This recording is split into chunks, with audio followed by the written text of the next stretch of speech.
Hello friends, I am back again and we will continue with the topic demand analysis. So let me share my screen. So on the other day we have started with the topic demand analysis and we have understood the meaning of demand. So what is demand? Demand is when uh, a consumer is willing and able to buy during a given period some quantity of goods, other things being constant. That is known as demand. So I have discussed with you कि बहुत बड़ी हम demand को अपनी Dzire से confuse करते हैं. Desire is just a wishful thinking. For example कि मैं मर्सिडीज लेना चाहती हूँ, बट अगर मेरे पास मर्सिडीज के खरीदने के पैसे नहीं हैं, I don't have the ability to buy, then it will not become my demand, right. On the contrary कई बार क्या होता है कि अगर मेरे पास एबिलिटी है लेकिन मैं उस चीज को बाय नहीं करना चाह रही, विलिंग नहीं हूँ, तब भी वो डिमांड नहीं बनेगी. So a demand is nothing but relationship between price of a good and quantity that the consumer is willing and able to buy during a given period of time, other things meaning constant. So willingness to buy and ability to buy are the two most important ingredients for demand. Next is the demand schedule and demand curve. So here in this diagram I am showing the demand schedule.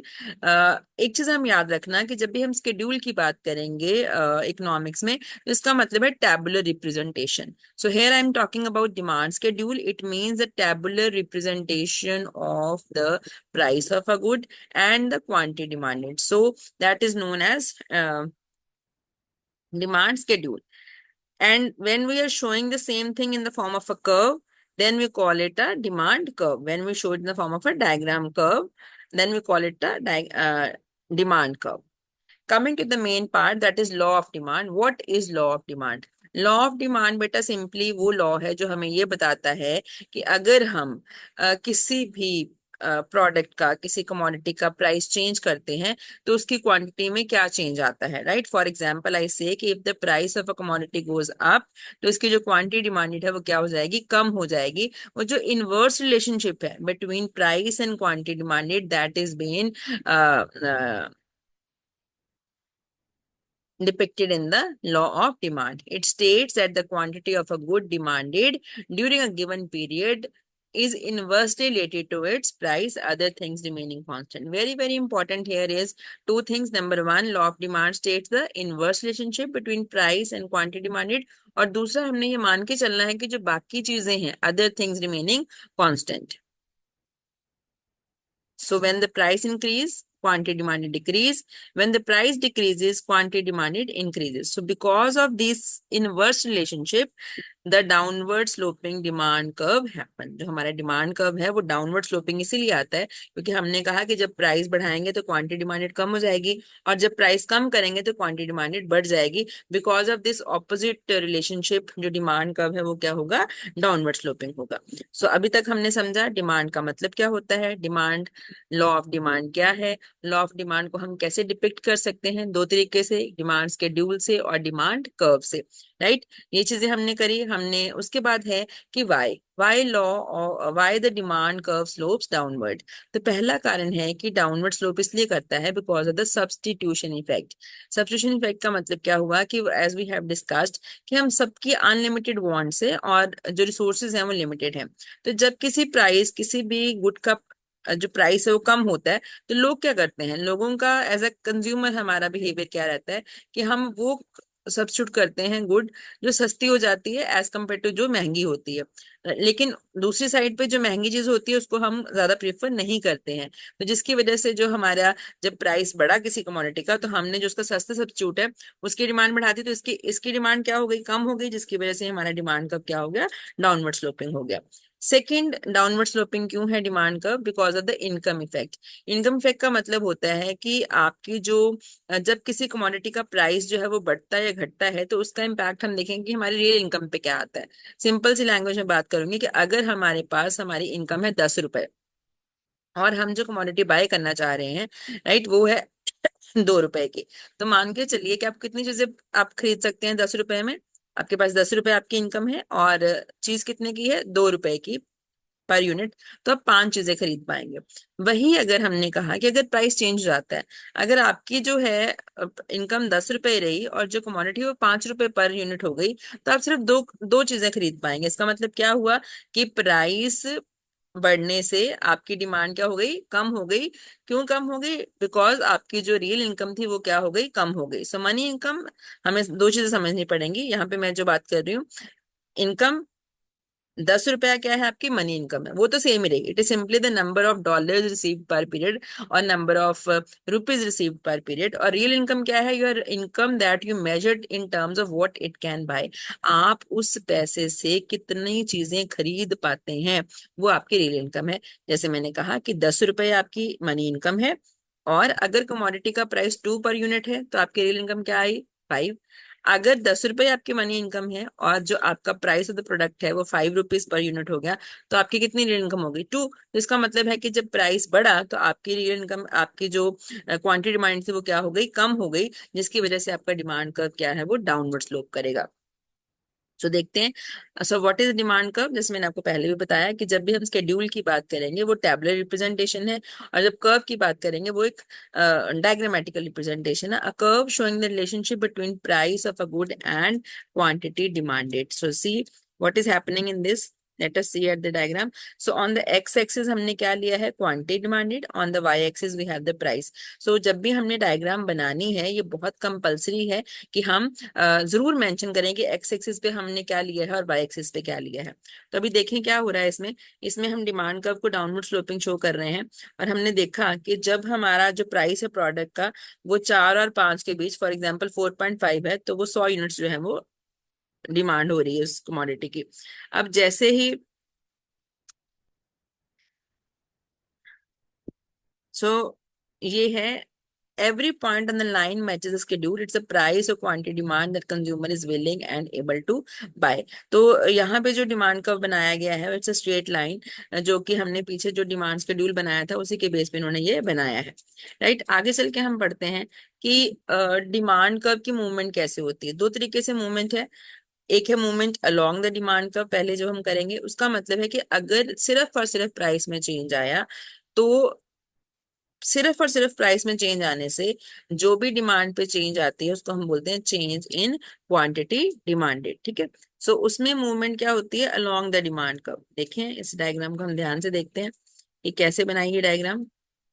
पहले जो है वो 5 रुपए per unit जब चीज है तो demand हो रही है, क्वांटिटी डिमांडेड इज 100 रुपीज। अगर उसका प्राइस जो है वो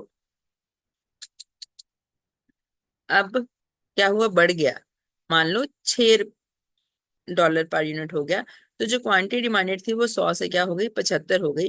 तो जो कस्टमर है, जो कंज्यूमर है, वो पहले कौन से पॉइंट पे था, ए पॉइंट पे, अब किस पे हो गया, बी पॉइंट पे। उसकी डिमांड क्या होगी, कॉन्ट्रैक्ट होगी। देखो 100 से 75 यूनिट हो गई। सो मतलब वो डिमांड कर्व उसका सेम ही रहा, but he has move from point A to point B. This is because of the change in the price of the product, other things remaining constant. Right? Next comes the demand can be understood from this perspective that it can be individual demand or a market demand. देखो जब हम एक firm के angle से सोचेंगे तो हमें market demand सोचनी पड़ेगी, because market demand means that the sum of individual demand of all the consumers in the market. जितने भी उस मार्केट के कंज्यूमर्स हैं उन सबकी इंडिविजुअल डिमांड को जब हम एड अप कर देते हैं, that is the market demand. So एक बिजनेसमैन के लिए, एक मैनेजर के लिए इंपॉर्टेंट है मार्केट डिमांड को समझना। ठीक है। अब क्या है, पहले हमने कहा movement along the demand curve, अब हम बात करें shift in the demand curve. A demand curve isolate the relationship between price of a good and quantity demanded when other factors that could affect demand remain unchange, factors called assumptions और determinants. तो कहता है कि अगर price नहीं, price के अलावा कोई और फैक्टर चेंज होता है जिसकी वजह से डिमांड में चेंज आया, तो हम उसको बोलेंगे चेंज इन डिमांड। अगर प्राइस की वजह से आया तो हम बोलते हैं चेंज इन क्वांटिटी डिमांडेड। जब चेंज इन क्वांटिटी डिमांडेड है तो मूवमेंट जो होगी डिमांड कर्व की वो अलोंग द डिमांड कर्व होगी, मतलब आप उसी डिमांड कर्व पे रहे। आप क्या हुआ था, ए से बी को शिफ्ट हो गए। लेकिन अगर प्राइस के अलावा प्राइस नहीं चेंज हुआ, कस्टमर की इनकम चेंज हो गई, या सब्स्टिट्यूट गुड्स का प्राइस चेंज हो गया, या कस्टमर की एक्सपेक्टेशन चेंज हो गई, या नंबर ऑफ कंज्यूमर्स चेंज हो गए, या कंज्यूमर का टेस्ट चेंज हो गया, इन सब वजह से भी डिमांड में चेंज आ सकती है। तो इस चेंज को हम क्या बोलेंगे? Change in demand, not change in quantity demanded, right? So results in change relationship between price and quantity demanded. At each and every price, a different quantity is demanded, result in the shift in the demand curve, and the new curve will be drawn. So अगर आप ध्यान से देखिए इसमें क्या हुआ है, increase in demand at each and every price more of the good is demanded. देखो जब प्राइस 5 है तो 100 डिमांड कर रहे हैं, ठीक है, और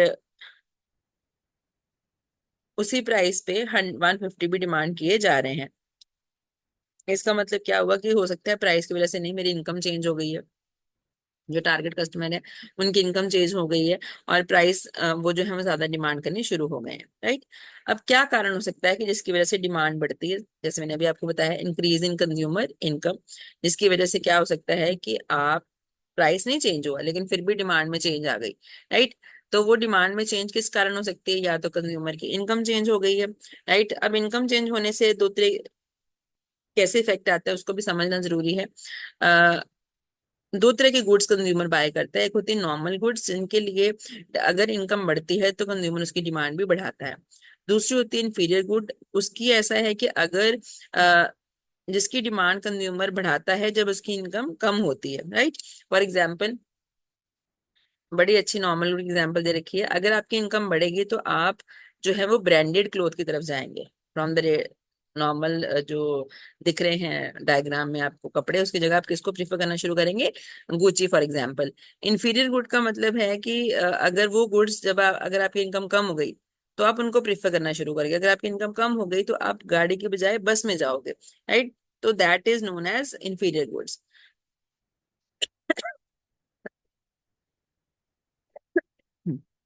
तो अभी हम थोड़ा सा पॉज लेते हैं, हम समझते हैं कि हमने क्या किया। हमने डिमांड का मतलब किया, मीनिंग किया, हमने मीनिंग किया लॉ ऑफ डिमांड का, राइट? हमने लॉ ऑफ डिमांड की रिप्रेजेंटेशन देखी through demand schedule and demand curve. हमने कहा डिमांड कर्व डाउनवर्ड स्लोपिंग होता है, राइट? उसके कारण हमने बताए। हमने कहा उसका कारण हो सकता है प्राइस चेंज हो गया, इनकम चेंज हो गई, टेस्ट एंड प्रेफरेंस चेंज हो गया, जो सब्स्टिट्यूट गुड्स है उसका प्राइस चेंज हो गया, कस्टमर की एक्सपेक्टेशन चेंज हो गई। इसकी वजह से जो है इनवर्स रिलेशनशिप रहता है प्राइस और डिमांड में। लेकिन हमने कहा हमें इसको समझना पड़ेगा कि जब केवल और केवल प्राइस चेंज हुआ प्रोडक्ट का, उसकी वजह से डिमांड में जो चेंज आई, we call it change in quantity demanded. और उस केस में जो आपका डिमांड कर्व है उसकी movement along the demand curve होगी, नया डिमांड कर्व नहीं बनेगा। उसी डिमांड कर्व पे जो कस्टमर है अगर प्राइस बढ़ेगा तो कम प्रेफर करना शुरू कर देगा, अगर कम है तो ज्यादा, अगर प्राइस कम हुआ तो डिमांड ज्यादा हो जाएगी, demand curve would remain same. दूसरी चीज हमने करी कि अगर प्राइस के अलावा फैक्टर्स में चेंज आता है, वो कौन से फैक्टर्स हमने करे? हमने कहा फैक्टर्स कौन से हैं?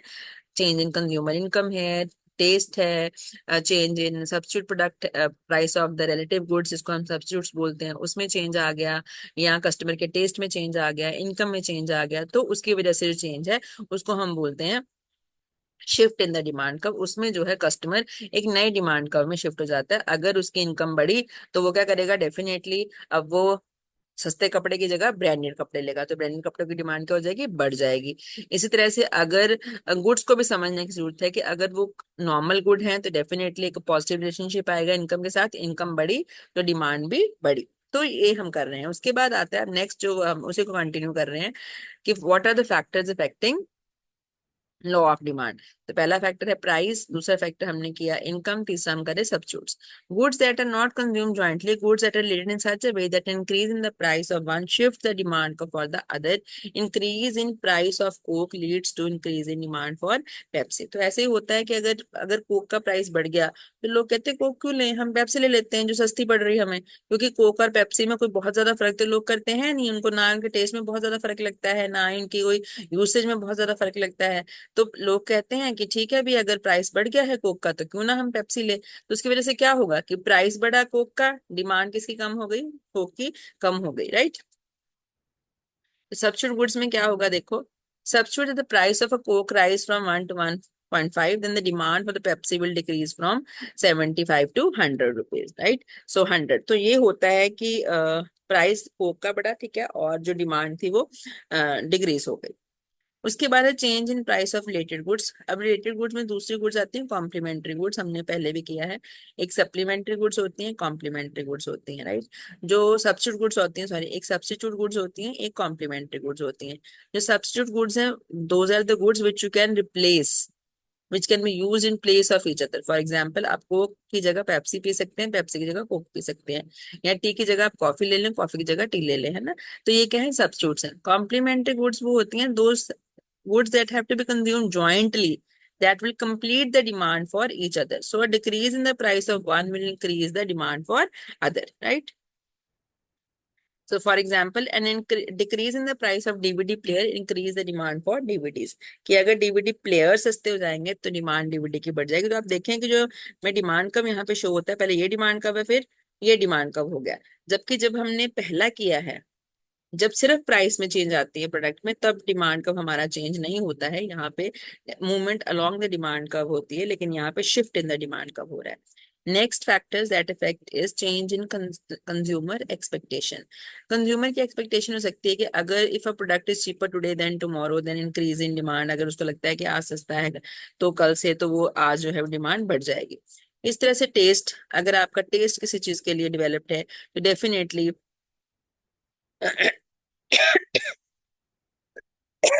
तो क्या है कि उस प्रोडक्ट की जो आपकी लाइकिंग है वो रहेगी, अगर आपको उसका टेस्ट डेवलप है। तो प्राइस जो है डिफरेंट क्वांटिटीज का डिफरेंट प्राइस पे आप डिमांड जो है वो करोगे, right. Consumer prefer for example platform shoes, तो देखो जैसे 50 हुआ, डिमांड इंक्रीज फ्रॉम 100 to 200 क्योंकि you have a taste for that. Change in the number of consumers. The market demand curve is the sum of the neutral demand curve. If the number of consumer falls, then the sum of smaller, thus shifting the demand curve. अगर आपके total number of consumer he fall कर जाते हैं तो उससे क्या होगा, demand decrease हो जाएगी। So these are some of the, इसी तरह से अगर डिमांड डिक्रीज होती है तो क्या होगा, अगर आपके सब्स्टिट्यूट का प्राइस नहीं होगा। तो हमने बेसिकली क्या डिस्कस किया यहाँ पे, हमने ये डिस्कस किया कि